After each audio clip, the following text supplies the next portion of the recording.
एक बार की बात है, एक मशहूर प्रोफेसर ने अपनी क्लास में छात्रों को एक महत्वपूर्ण सबक सिखाने का सोचा।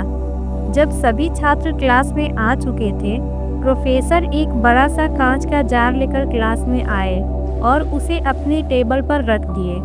फिर उन्होंने उस जार में बड़े बड़े पत्थर डालने शुरू किए। जब जार पूरी तरह से पत्थरों से भर गया और उसमें और कोई पत्थर नहीं जा सकता था, तो उन्होंने छात्रों से पूछा, क्या यह जार भर चुका है? छात्रों ने एक साथ जवाब दिया, हाँ सर, यह जार भर चुका है। फिर प्रोफेसर मुस्कुराए और फिर उन्होंने एक कटोरी में रेत निकाली और उसे जार में डालना शुरू किया। अब रेत धीरे धीरे पत्थरों के बीच की खाली जगह में समा गई। अब जार और भी भर गया। फिर से प्रोफेसर ने छात्रों से पूछा, अब क्या यह जार भर गया है? छात्रों ने थोड़ी हंसी के साथ कहा, हाँ सर, अब तो पूरा भर गया। लेकिन प्रोफेसर ने कुछ कहे एक गिलास पानी निकाला और धीरे धीरे उसे अब उस जार में डाल दिया। पानी भी रेत के बीच जगह बनाकर अंदर चला गया। अब क्लास में सन्नाटा था, क्योंकि सभी छात्र समझ चुके थे कि प्रोफेसर कुछ गहरी बात सिखाना चाहते हैं। प्रोफेसर ने कहा, इस जार की तरह ही हमारी जिंदगी भी है। ये बड़े पत्थर हमारे जीवन की सबसे ज़रूरी चीज़ें हैं, जैसे परिवार, स्वास्थ्य, रिश्ते, समय और आत्मसम्मान। अगर तुम पहले इन्हें नहीं रखोगे तो बाद में इनके लिए कोई जगह नहीं बचेगी। रेत हमारी रोज़ की छोटी छोटी परेशानियां हैं, जैसे ऑफिस का तनाव, मोबाइल पर वक्त बिताना, दूसरों की बातें सोचना।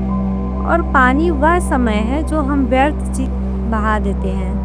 अगर तुम पहले रेत या पानी से यह जार भरोगे तो फिर बड़े पत्थरों के लिए जगह ही नहीं बचेगी। छात्र गहराई से सोच में पड़ गए।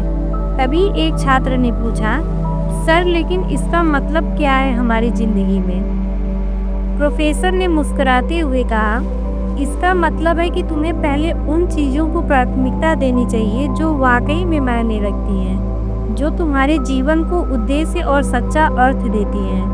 अगर तुम अपने समय को सिर्फ छोटी छोटी बातों और फालतू चीज़ों में लगा दोगे तो बड़ी चीज़ें जैसे कि परिवार के साथ समय बिताना, खुद के लिए वक्त, सीखना और बढ़ना सब पीछे छूट जाएंगे। इस बात ने छात्रों की सोच ही बदल दी।